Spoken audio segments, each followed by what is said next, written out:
Well, we are back after a little time off. I took the last month and a half off. So in 2020, we did over 50 shows and over 100 free agent Fridays. So 150 plus episodes in 2020. So we're excited to get 2021 started. And I've got my first guest of the new year. She is the assistant GM of the Asheville Tourists. Beautiful area. Team's been around for years and years, and excited to have you. How are you doing, Sam? Hey, thanks so much for having me. I appreciate it. I'm doing great, just enjoying that baseball break we get from right before Christmas to the new year. So things are great here. So, and this year it's even a longer break than most years with just not being able to play. So yeah, it's definitely been the weirdest year of my life. I'm sure from obviously many others, but from the baseball aspect, not having a summer full of games has been different. Yeah. Well, I always like to kind of just start with just kind of, your journey, where'd you grow up? Did you play any sports, when you were a kid or in college, and kind of just walk us through your career to where you're at now? Yeah, sure. So I grew up in northern New Jersey in a town called Franklin Lakes. It's about 25, 30 miles outside of New York City. So grew up a big New York City sports fan. I was a big New Jersey Devils fan and New Jersey Nets fan until they moved to Brooklyn. We won't talk about that. Still very salty. But grew up a Jets fan. That was tough. And then a Yankees fan. So that gave me a glimmer of hope. But that's, where I grew up, and it was a great place to grow up. I really loved it. I have 3 siblings, so I played pretty much every sport under the sun in the first part of my life, even like football with my brothers. So that was a little injury provoking, but a good childhood nonetheless. And then once I got to high school, I really kind of focused on soccer and softball. So that's what I did primarily. And then I ended up blowing out my knee my senior year and not playing in college. So that was a pretty difficult thing for me to like mentally grasp after so many years of sports, as I'm sure a lot of people can relate to.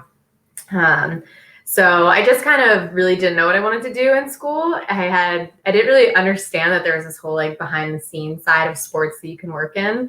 I went to the University of Rhode Island for 2 years, and I was on the track to work in education to be a history teacher, which was fine. I just started student teaching in like a pretty rough area of Providence, and I learned a lot. And my direct, I guess, supervisor teacher was a huge minor league baseball fan, and he ended up taking me to a game up there, and I had like a great time. And so I was like, all right, there looks like there's people that like do this for a living. So what's that about, And ended up transferring to Coastal Carolina University to pursue a sport management degree. Rhode Island didn't have one at the time. And graduated from Coastal. I did an internship one of my summers there for the Myrtle Beach Pelicans. That was a blast. And that was kind of really what solidified that I wanted to do that. I realized like how much fun you could have at work, even when there are really hard days. And I think You're tricked. That's how they get you. I'm working for free. Yeah, exactly. And I'm having a great time doing some of the hardest work of my life. So that's kind of what sealed the deal for me, was that internship there. But I also sold some season tickets for Coastal when I was in college, some football season tickets. That was like my introduction to sales. And it was, here's a list of numbers, like make these, bang out 80 calls. So it was fun. I mean, I think I had like a little bit of an unconventional route to getting there, but once I got there, I feel like I've kind of really dug my feet in. When you were going through that process, did you kind of have an idea of what area in sports you wanted to kind of, focus on? I've always been a huge baseball fan. It's kind of what came first for me. And I hate that I just said that, because I hate when kids say that or students say that to me. But truly, that is what directed me to be like, okay, there's a minor league baseball team here. Baseball is my favorite to watch. Okay, I could be around that. And then I also started to think about the fact that, like, well, football, there's only like, X amount of home games. Is that going to get boring or too easy? Like, no offense to anybody that works in football. This was my thought process at the time because I was pretty uninformed. Right. But once I kind of had that first taste of baseball, I just knew I didn't want to leave it. How about as far as your role within the organization? Was it kind of like, a lot of people start out in sales, that's the most positions that are typically available. Is that something that you liked? Like, are you kind of like, a hunter in that sense that you like that thrill, or not so much? Loaded question. When I was interning for the Pelicans, I was babysitting for our GM's kids at the time, Andy Milovich. And he told me, like, one night when I was like, he just got home, him and his wife just got home, and I was about to leave. He was like, listen, if you really want to make it, you need to sell. You will sell yourself the rest of your life. That's what you need to do. That if you take nothing else away, please take that. And I did. I really listened to him. And I recognized that, okay, my favorite thing in the world isn't picking up the phone and knocking out 100 calls, but I'm good at talking to people about anything. And I can always like bring that back, because I think if people like you, they're more inclined to buy something from you, whether they actually want to, they feel bad, so they do it anyway. Correct. The end game's the same. Yeah. And so that was really kind of what pushed me in the direction to be like, all right, that's how I need to eventually break in. I did do an internship between between the Pelicans and the Tourists. And that was for the Red Sox at their spring training facility. And there wasn't a sales component involved. And I realized I actually kind of missed it. I didn't get to have that like client interaction. I like to take care of people. I like servicing accounts. So that also brought that to light for me. Yeah. I mean, I don't know too many people that like to make 100 calls a day too. Like there's a few rare ones out there, but it does develop so much. I mean, even if you go into the service side or marketing, I mean, you have a much better understanding of all those things by, going through the sales process with people. Yeah. But, and I don't like to take no for an answer. So I'm like the worst kind of person you want selling to you, because I just kind of like inch a little bit closer every time, but I'm not as good at doing that over the phone as I am in person. So there is that like, I'm the same way. My path has been unconventional. I mean, I've started out pretty much as an owner instead of an intern and working my way up. So I like the relationship building side of it. Yeah. And, not as, I'm not the 100 call. I've never done 100 calls, type thing, but, less, but more quality and, building those relationships. So, and I think now too, I've noticed in the last few years and with sales teams that I've managed with the technology, there's so many new ways that you can touch, the fans, for sales, that it's not just about, calling anymore. I mean, that's one component and it's good, but there's a lot of different ways to do touch points now, which I think are great. Yeah, I learned pretty quickly. I mean, when I came to Asheville, it was for sales associate roles, so group tickets, season tickets, corporate outings. And I learned very quickly, like just in the sales environment that we had. I shouldn't say very quickly. I was a little discouraged at first because I wasn't that person that could hammer out that many calls a day. But so discouraged in the beginning, but I realized while I had less calls, all my calls were more quality than some of the people that were putting out, 80, 90 calls a day. And as a result, my sales were higher. So for me, that worked. And I think like that resonated enough within the office to be, a good thing. So as you're kind of moving into like more management and leadership, like how will that affect you with, say a sales team that you're managing? Like, do you manage anyone now? Yeah. We're down to about 4 employees at the moment. So there's not too much managing. But during the year, I'm normally managing at least like 6 interns, a couple of full-time seasonal employees, And then I don't manage our sales team. I kind of have my own sales projections for both the ticket side and the sponsorship side. But it kind of works out well though, because I'm on both sides of it, and because I don't have that like sole focus. Yeah. Well, and especially like with your style of selling, I think it definitely, it makes it easier. I mean, cause that's kind of how I've been too, I've never been just in one area. Mm-hmm. It's always been, well, you have to do this. And a lot of minor league teams, the front offices are like that. They're not as defined. So, right. Yeah, you can't, you physically can't make 100 calls with all your responsibilities. So, right. Yeah, making them count is key. Mm-hmm. So like, as you're, growing your career, keep that in mind though, like, how successful you were without making 100 calls. But right. It's something I always kind of go back and forth with, is just, I think, you have to have consistency and you have to have certain numbers. But for me, every week, if I look at the call numbers and then the sales numbers, and like someone like yourself, maybe lower calls, higher revenue. At the end of the day, the revenue is the most important thing.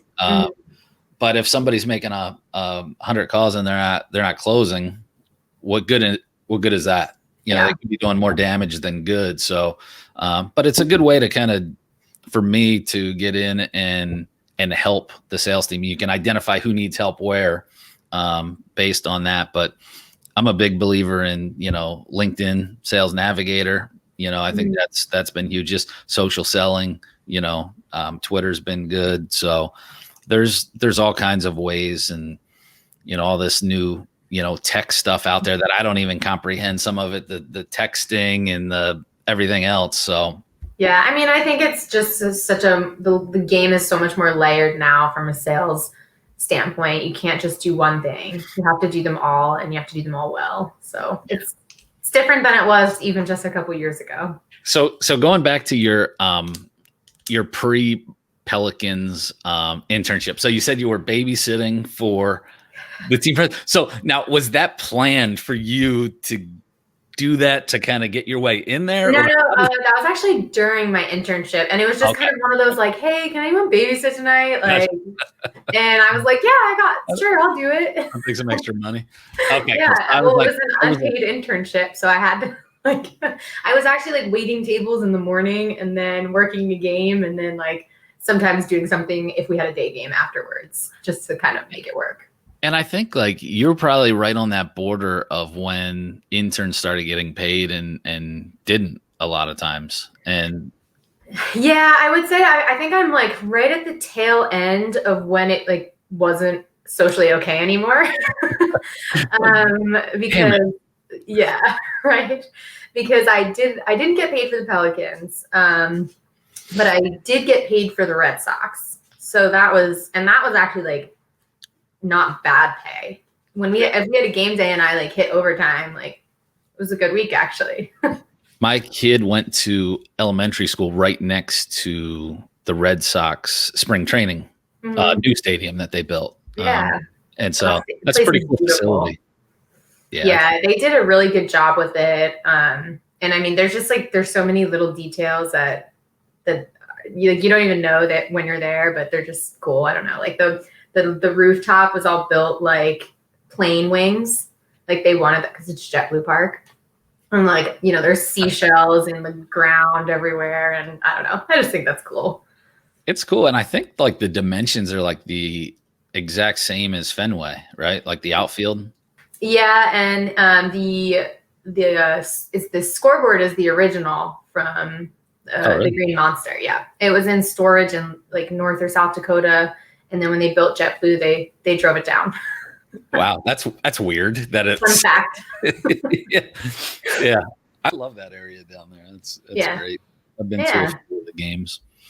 So, how did you end up landing that first, full-time gig? Like, was it a connection? Was it just you went on Teamwork Online, or? Yeah, I just went on Teamwork Online. Let's say in like August, I applied. The Tourists were in the process of going through the playoffs. And so it was kind of like a delayed, like, hey, it's kind of a crazy week. We've got the championship series. Like, can you come next week? And so it was like middle of September, maybe. And so I was living in Fort Myers, and there were like no flights to Asheville from that area. Go figure. So I had to drive to like Miami or Fort Lauderdale, I can't remember which one, and fly out of there at like 2:00 in the morning or something, because I had to work a bar shift right before I like had to go on this plane ride. And I remember like the cost of the flight was like $500. So I asked my parents, they loaned me the money, made me pay it back with interest. Wow. Yep.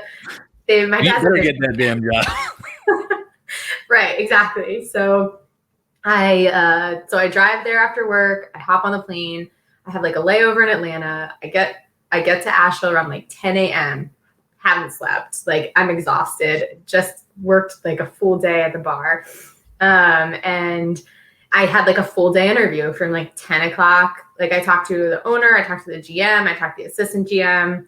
And then at the end of the day, they offered me the job. And I was like, oh my God, thank God. Yeah. Do I get paid for spending all day here? But it was great because I'm a big believer in like going somewhere you may or may not take a job. So I'm glad it wasn't just a phone interview, because like you just find out if you're going to mesh with people, and that matters a lot on a day-to-day basis. So it worked out. That's my number one thing, just from, I've only had one job pretty much since I've been an adult, and that was with Fredericksburg last year. And the people are important.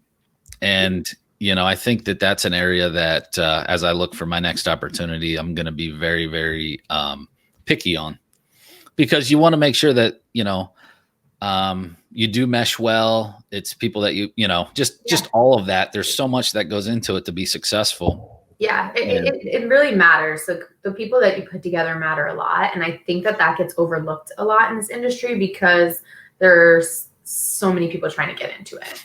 Yeah. Well, and I think too, especially at the, entry level, it's like kids are just happy to get their first job, out of school. I mean, so a lot of times that is overlooked, and it's like, it's all roses and peaches and, just get it together. But I think, as from a lot of people that I've talked to on the podcast, that's one of the main things that I heard from a lot of the, high level executives is, the people are number one, like in identifying their next opportunity. And I never really thought about that, so it definitely, it's definitely on my mind now. Yeah.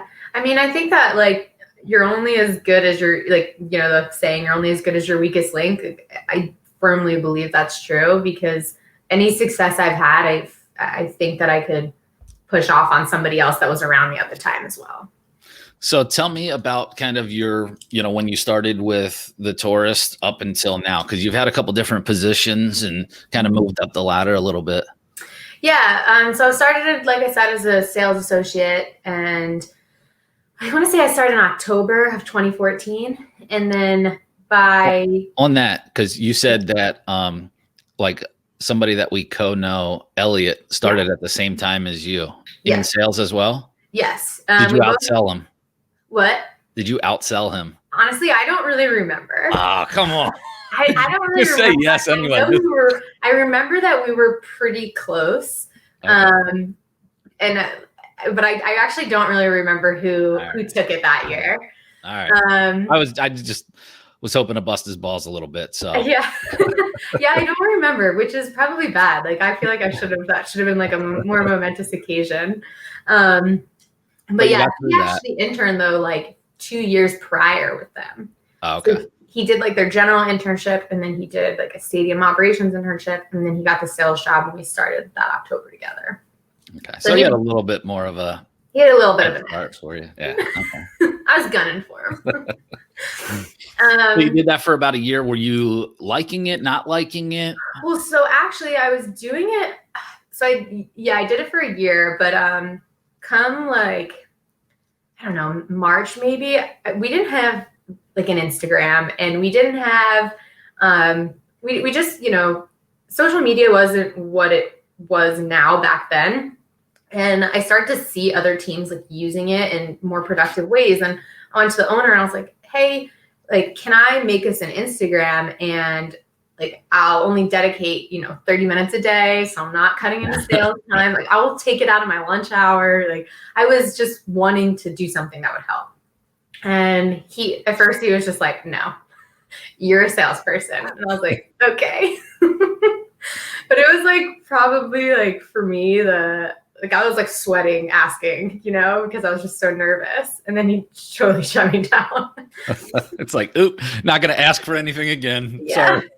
And then he called me in at like 8:30 a.m. the next day and was like, you know what? I thought about it. I'm going to give you the keys. And I was like, all right. So he allowed me that 30 minutes a day for Instagram, Facebook, and Twitter to just use them, productively to help out the team. I was like, awesome. I was enjoying it. It was fun. I like loved coming up with like a little social plan. And it was just something that like I felt I was doing to help. And then in May, our community relations manager / promotions manager, she ended up leaving. So it kind of created this like little avenue for me. Hey. And yeah, exactly. I was like, hello, I'm still here. So they knew I had some experience in that, and they said, all right, we're going to give you a trial run May through September. We'll see how you do. We'll talk in September. I was like, great. And it went decently, I guess. So September came around and they moved me into this like marketing role, but the deal was I was still 50% sales, 50% marketing, which was fine. It was actually something I asked for. I told them I didn't want to lose the sales compartment or component. And I think there's a little bit of a stereotype with women in sports, minor league baseball especially, that you are usually the community relations manager or the promotions manager. It's like a stigma, and I didn't want to be backed into that corner, and I made that very clear. And they were really great about it. So I ended up doing that for I think like another 2 or 3 years. So I was handling like all of our social, in-game entertainment, community relations, doing ticket sales, a little bit of sponsorship sales. And then I moved into a director of marketing and fan engagement role.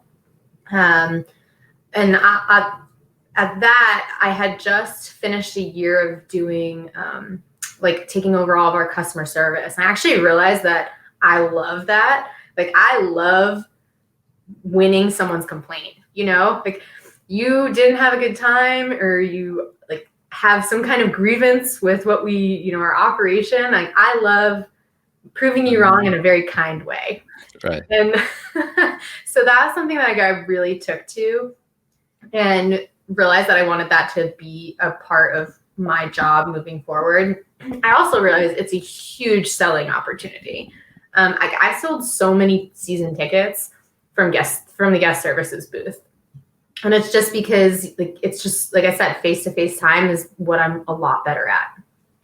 Problem solving is good. Do you think you enjoyed that and the sales? Because I mean, you've kind of been, it sounds like you've been like a competitor most of your life, like in, as an athlete or competing against your brothers, like, there's satisfaction in winning, and kind of like sales and converting some of these disgruntled fans to happy.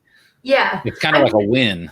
Yeah. And I know that a lot of salespeople, like, I know that a lot of the time the thought process is like you're beating out other people, but for me, I've always just wanted to beat myself out, because I've always kind of framed how I work as, all right, I'm gonna be the hardest working person in the room. I'm probably not the smartest, probably not the best, but I am the hardest working. And that's just served me well, because I'm always just trying to do better. So every year my numbers look better. I don't know what your numbers look like, but mine, like, I'm always improving. And I think that aspect of it has like really just been a successful point for me.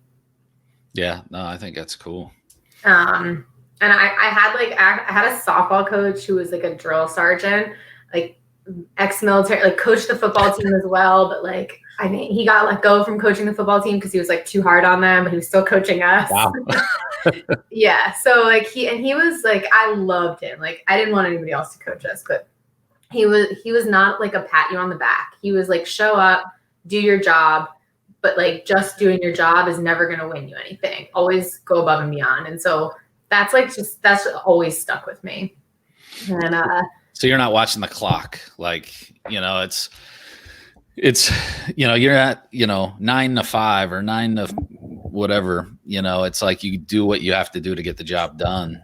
Yeah. And whether that's 7 to 6 or I don't know, 9 to 7, it's just you just have to do what you have to do to get the job done, and in the best way possible. It only makes your life easier. And I think, like, for me, my passion for sports and just competing, like, to me, I feel like I've never worked. Like, if I went back and looked at the hours I put in or whatever, you'd probably be like, "Holy, that's crazy." But it's like when you do something you enjoy, I do it every day. Like I'm weird like that. Like, I enjoy, building teams and just seeing the teams compete on the field, and then just everything that goes on behind the scenes that most people don't even have a clue, the effort that goes in, and how many times we screwed up, but they don't know. Right. And it's just pretty cool. Yeah. It always kind of cracks me up if I go speak at like a university or something and I talk about what our hours are, and they're like, I don't want to work that much. And I'm like, I don't work at all. Like, it's fun. It's yeah. If you are going to be, I'm a firm believer, if you're going to be anywhere for 12 hours a day, a baseball field is one of the best places you can be. Well, it better be something that you enjoy. And that's, I've got 2 kids. My daughter's 23 and my son just turned 17. And it's like, I tell them, like, do what you're passionate about. Yeah. Because you're going to be happy. Hopefully what you're passionate about, you can make some money with, but, you're not going to dread going to work. Like, and that's what, like, when I look to hire people, I want to see some of that passion too. I don't want somebody looking for a job, and, to me, somebody looking for a job is like, okay, I clock in at 9, I leave at 5 every day. I get my hour lunch. I don't answer my phone, email, text, outside of 9 to 5. Right. So it's a challenge. Sometimes it's hard finding, those rock stars. Yeah, it is. And like almost conversely, it's finding that place that like has that culture set as well. Like in Asheville, like ever since the first day I started working there has always reminded me of that softball coach, because it's not a pat you on the back type of place. It's a above and beyond place. And like, you're always going to get rewarded for it, but it's just not, we're not going to stand up on a stage and we're not getting participation trophies. Right. Exactly. And I've always appreciated that, because I think it weeds out the people that don't actually want to be there. Yeah. So you kind of, went through your director of marketing and the fan role. And then how did the opportunity come about to jump up to assistant GM? So, it was something I was in that creative marketing manager role for a couple years, and like titles have never been a big thing to me, but I felt like it didn't encompass what I was doing at that point, which, as you know, in minor league baseball, like the title never encompasses what you do. Right. But it was a little too off base at that point. I was a lot more heavily in sponsorship sales and, like I said, on the customer service side. So I really wanted something that showed that. And again, probably one of the most nerve-wracking conversations was walking in and being like, hey, can we talk about my title? And the owner, he was really open to it. He was like, absolutely, you've earned it. Like, let's talk. He's like, think about what you want. I'll think about it a little bit. He's like, all I don't want is some title that's like 47 words long. He's like, that drives me nuts. I was like, cool, we can, it doesn't need to be that. Right. So you know, it was a couple weeks we went by and we just kind of went back and forth on it and ended up being like, all right, director of marketing and fan engagement, that works. And it was in my annual review. And but reviews are, you know, always like a little stressful to go into as it is, because it's like, all right, we're like, you get like the final number that you sold that year and everything. And so, you know, just a little stressful, but it ended up just being like, here's where we see you in the next couple years. This is, we don't want you to go anywhere. You know, we know that you know, want to be higher up in management and we want you to be here for that. So stick with us and we'll get you there. And just a year later, actually, they were like, you're ready, let's do this. And so it was really neat. I don't know, in my review, both the general manager and owner were always like, you know, we've been talking about you since the first day you were here, that we had this like 6-year timeline for you and you're here. And that was just like a whoa, like, you guys have been thinking about me like that? Thanks. It's nice to hear, because sometimes you just don't know. Like, you don't know, like, and so to hear that, it's like, wow, that's right. And like I said, it's not the pat you on the back place. And that's always worked for me. So to hear that, I was like, oh, all right. Like, I'm here. Let's do this. How do you think, you know, being a woman has affected, you know, kind of, you know, your career? Do you think it has helped or hindered you at all? In Asheville, I don't think it's ever played a part. Like, I've never been treated differently. I've never been, you know, not asked to do something because I was a female. Like, you know, I'm on every tarp. I'm doing, you know, like, I keep hearing about the tarp thing. I got lucky, like, since we didn't have a season. I didn't have to do the tarp. But. Yeah. Like, you know, a couple weeks ago, I was dragging the infield because we don't have a groundskeeper right now. Like, I've never been looked at as like, okay, you can't be doing something just because you're a female. And I've always really appreciated and admired that. And I've also, like, and whenever I've had a fan issue, when it's like clear that they're not wanting to take my answer because they don't think that like I'm the person that should be giving them the answer, I've always been like very sternly stuck up for, which is really neat. And so that's just been it. So sorry, to answer your question, like internally in Asheville, no, I don't feel like it's ever played a part. But I mean, I definitely think there's like, you know, some circumstances where it comes into play. I mean, even just like 5 or 6 years ago, being at winter meetings, like you just saw a lot less women than you do today. And I mean, I'm sure there's something to be said for that, whether it was like, you know, hiring or, you know, just not having women in management roles. That framework just looks different today. Yeah. Do you know how many women are GMs or assistant GMs in minor league baseball? Because there's not a ton, but there's definitely a few. I would say there's probably at least, I'd say there's probably 10 between GMs and AGMs. Yeah, which is way too low. Yeah. For the amount of spots. But I think that, you know, I think the more diverse, you know, the better. I think that there's, you know, I mean, it's all about, you know, who can get the job done, you know, best, who brings what to the table. But I've never been one to, you know, really focusing on any of that stuff. I mean, because there's, you know, there's so many good people out there, you know, male, female, all races, really, like, you know, you just cannot, you don't want to hinder yourself from finding greatness, you know, and it's out there, and it's cool to see, you know, your climb in a pretty short period of time, you know, with Asheville. So, and it's a cool city. What do you think of the city? I mean, if you grew up in Jersey, and did you live in Southwest Florida too? So I lived in Fort Myers for like 10 months when I was interning. But that was it. So for the most part, I've been like Jersey, Rhode Island, South Carolina, North Carolina. Yeah. And Asheville is one of the coolest spots. Scenery, great scenery.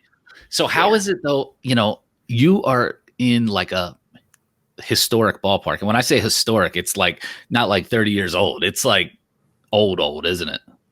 Yeah, it was built in 1924. Well, opened in 1924. Again, it was an exhibition game against the Detroit Tigers. Ty Cobb played. So it's like it holds a lot of history, and we don't have the bells and whistles. Like, just call it what it is. We don't pretend to have them. We have to really capitalize on our history and just like the atmosphere and the fact that it's been a part of the fabric of the Asheville community for so long. But I mean, definitely, like, we have no storage. Like, when people are like fighting over storage in the off season. So it's, there are definitely some struggles. In the 20s, they didn't think about things like parking. They didn't think about things like wheelchair ramps. So there are definitely a lot of quirks that we have to deal with that sometimes come with a bad review. Like, parking was terrible. And we're in downtown Asheville in a residential neighborhood. Like, that just is what it is. So, but it is a really, really cool place to work. I don't want to sound lame, but you feel it. Like, you feel like you're in an old place. Yeah. Elliot was sharing some info like on that, and I kind of looked it up just because I was curious, and it definitely, how has that affected kind of, from a marketing standpoint, like game experience? Like, what if you've had to obviously do some things differently to continue to engage the fans that, say like the new Fredericksburg Stadium's got, every hospitality option, all the digital, assets. So what do you guys do there that really helps, keep the fans coming back? Yeah, it's a tough question. Well, I shouldn't say it's a tough question. I think there are a couple of things. One, I think that our customer service is top notch. Like, our retention rate for employees is very high. So you see the same faces every year, and I think that there's something to be said for that. I think people like that. When people come back in the gate and they're just like, they know who your usher is. Like, not even me, who's there all year round, but the usher that's been standing at the top of section A for the last 5 years. Like, that means something to people, especially when they come to, 50, 60, 70 games a season. So I think that's one aspect of it. Another one I mentioned is that, we don't pretend to have what we don't have. So to that effect, we do the best that we can with what we do have. Like, we've almost perfected those things, so to speak. So, you're at least getting a consistent experience every single time you come. And that I think is really important. It's important to be organic and kind of roll with the punches when you have to, but it's also important to deliver, not the same experience, but the same quality of experience every time. Yeah. Yeah. I mean, consistency is key, and how would you, kind of like, how do you see your, career long-term? Like, what are your kind of, big goals that you have for yourself? Yeah. That's been on my mind so much lately, especially with, what's gone on in minor league baseball over the last couple months, or over the last year, really. It's hard because I love wearing a lot of hats. I love kind of being able to have my hand in everything, even if it's just a little bit, because that's just fun and challenging to me. At the same time, like, a little bit of a work-life balance at some point seems really nice as well. But it's hard to see myself ever leaving minor league baseball. I'd love to run a team someday. I could also see myself on, like a major league level in that more like customer experience, fan engagement side. So I don't think I've really like determined what path works for me yet, but I'm just enjoying where I am so much. Yeah, no, I mean, and it'll evolve too, with time. So, yeah. So in Asheville, every time I used to go there, it would snow. So do you get a lot of snow? You're up in the mountains. Mm-hmm. Yeah, we got a little bit last week. So I was stalking you. I went to your Twitter page and I saw you got stuck in the snow. Yes. But you live there. I mean, how do you get stuck? It looked like you had an SUV. Yeah, it was just so like that when it was Christmas Eve, and I was coming home from work like kind of late. I work part-time at a brewery as well because I just like craft beer and it's fun and easy. So I was coming home, it was probably like 9:30, and it was just like raining all day and then sleeting and then snow, and it just got super icy. And I don't know if you could tell from the picture, but my driveway is like it looked kind of flat, so it was hard to tell. That's why I was like, it doesn't look. Yeah, so it's like a very steep incline down to my house. Okay. And I went like, I was like, you know what? I'm going to try it. I've got that SUV. Like, this is what I have all-wheel drive for. And I got like 4 feet down and just like slid nearly into a tree. And I was like, I'm just going to leave it here. Yeah.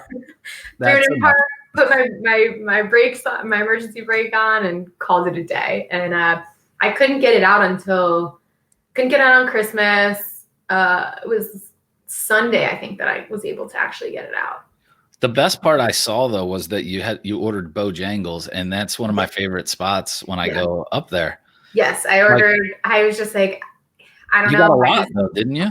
I ordered $36 worth of Bojangles. Like, do you have a small village of people living with you?